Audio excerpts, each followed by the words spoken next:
Hello, and welcome to Critical Weight Theory. So, this episode is about three New York City kids who started in the hardcore punk scene, accidentally helped reshape hip hop, and somehow made chaos, humor, rebellion, and serious musicianship all work together. Yes, this is the story of the Beastie Boys, or at least, a brief little synopsis. So back in 1981, the year I was born, by the way, the Beastie Boys were not even a rap group yet. They were a loud, scrappy hardcore punk band playing around New York City's underground scene. And if you've ever listened to them, they actually made some pretty good songs back then. So the lineup really became three core members. You had Michael Diamond, better known as Mike D, Adam Yauch, known as MCA, and Adam Horovitz or Ad Rock. And they would of course collaborate with others throughout their career, but that's really the core of the Beastie Boys. And before the fame, before the arenas, they were playing aggressive punk rock shows alongside bands like Bad Brains and Dead Kennedys. And that punk background, it really mattered. It shaped everything they later became: the attitude, the humor, the DIY energy, and the refusal to strictly follow the rules. But then something happened in downtown New York. Hip hop exploded, and the Beastie Boys, they jumped in head first. By the mid 1980s, they transformed into something nobody had really seen before: a rap group mixing hip hop beats with punk energy and rock guitars. At first, a lot of people saw them as novelty acts.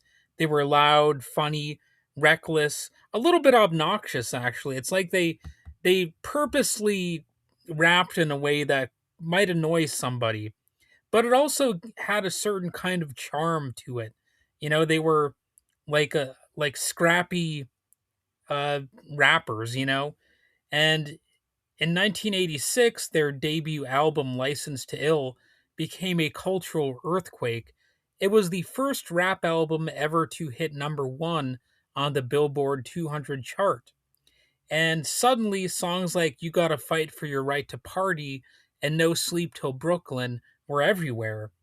So, Fight for Your Right is such a catchy and anthemic song, and so is No Sleep Till Brooklyn. And to be honest, they do sound a little bit similar. That's just kind of true. They sound a little bit like they're variations on the same song. But the funny thing is, Fight for Your Right was apparently actually meant as a parody of party culture. But fans embraced it completely seriously, well, or mostly seriously, I suppose I should say, and they turned it into an anthem. And indeed, it is a very catchy song. Even people who are not particularly tuned into hip hop, a lot of them have heard that song somewhere down the line.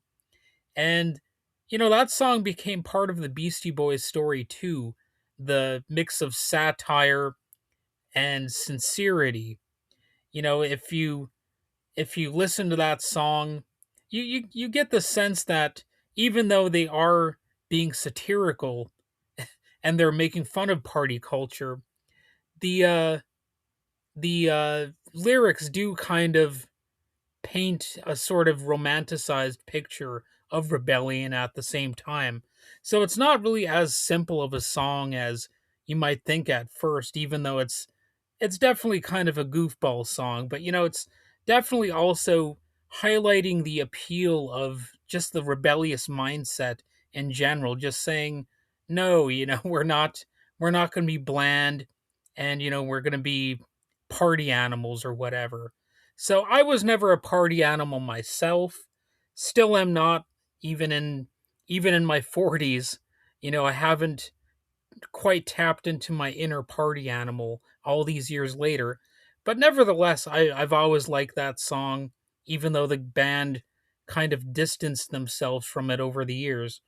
And License to Ill made them stars, but then their next major album helped make them into legends. In 1989, they released Paul's Boutique, and at the time, it probably confused people. It didn't sell the way that their debut did, and critics weren't sure what to make of it. Today, it's considered one of the most influential hip hop albums ever created. The record was packed with layered samples pulled from funk, rock, jazz, soul, and pop music. The production felt dense, experimental, and really years ahead of its time. A lot of artists later borrowed from that same idea that hip hop could sound like a collage of musical history. So the Beastie Boys, they weren't just white guys doing punk inflected hip hop.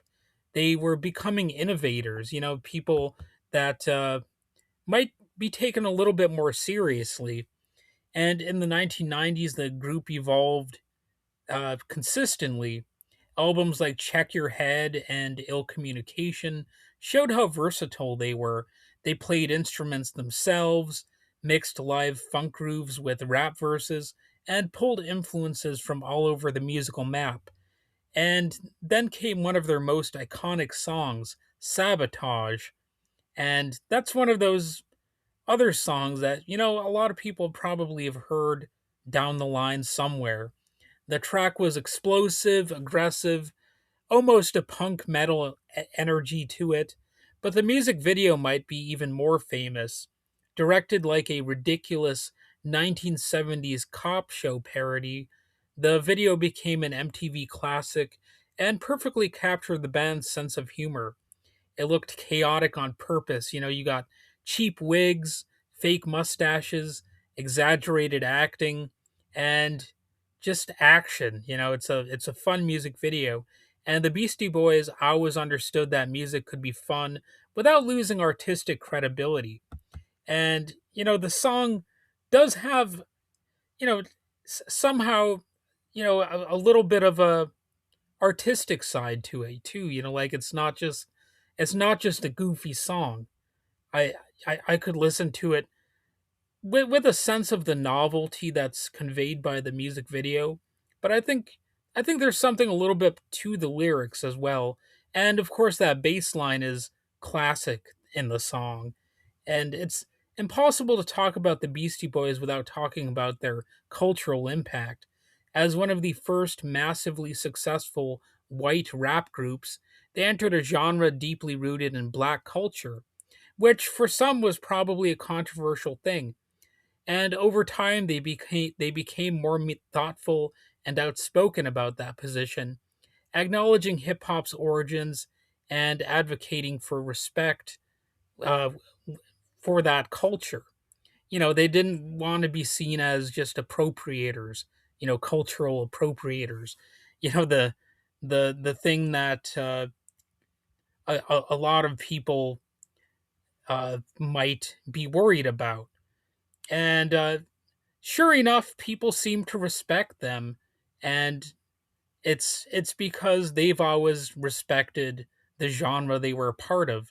It doesn't seem like they were just mocking it. They did their own thing, and they really had a lot of things to say, a lot of different styles to employ, and even though you're not guaranteed to like everything that they did, I think the diversity of their style and their approach, I think that's one of the key innovations of the Beastie Boys. And outside music, they became increasingly involved in activism, despite that early sort of slacker image that they cultivated. Adam Yauch, especially, dedicated enormous energy to these humanitarian and political causes. He famously supported Tibetan independence and helped organize the famous Tibetan freedom concerts during the 1990s. Free Tibet became closely associated with their public identity and activism. And in 2012, the Beastie Boys were inducted into the Rock and Roll Hall of Fame, which is actually less controversial than some of the other people who were inducted, just because they really did blend a lot of rock elements into their rap and they started off as a punk band as well. So it was something that should have been purely celebratory, but it did have a heartbreaking element because Adam Yauch had been battling cancer and passed away that same year at the age of 47. So for many fans, MCA, he was a great musician, and he represented the thoughtful evolution of the Beastie Boys themselves. They were a group that started with chaos and jokes, but matured into artists with a real purpose and an influence. And what makes the Beastie Boys great is that they never stayed in one lane. They were these punk kids at first, then rappers, and goofballs who were also serious musicians and innovators. They can make you laugh, they could start a mosh pit, and completely reinvent hip hop production all at the same time. And decades later, you can still hear their fingerprints everywhere in rap rock, of course, and alternative hip hop, and genre blending artists who ignore traditional boundaries. Like, I'm sure if you could give them credit for influencing Beck, for example, and I don't know to what extent every individual rap rock group was influenced by Beastie Boys, but of course they were one of the most respected and just the best rap rock group until maybe Rage Against the Machine. In my opinion, Rage kind of blows everybody else out of the water. But I'm sure some people might be upset by my saying that, but that's just a matter of personal preference. It's really hard to beat Rage Against the Machine, but the Beastie Boys, I think they're you know deserving of credit for doing a lot of that stuff first. And the Beastie Boys proved that music didn't have to fit neatly into categories. It just had to feel alive. So hopefully you like this episode. I'm sure some people might be annoyed by my need to mention Rage Against the Machine and my preference for them. But nevertheless, it's just me being honest about my opinion. I still do like the Beastie Boys, don't get me wrong, and it's not necessarily a competition, but if I had to pick like my favorite rap rock group, they would be the winners. Anyway, thanks for listening. If you enjoyed the episode, follow the show and share it with someone who knows every word to sabotage.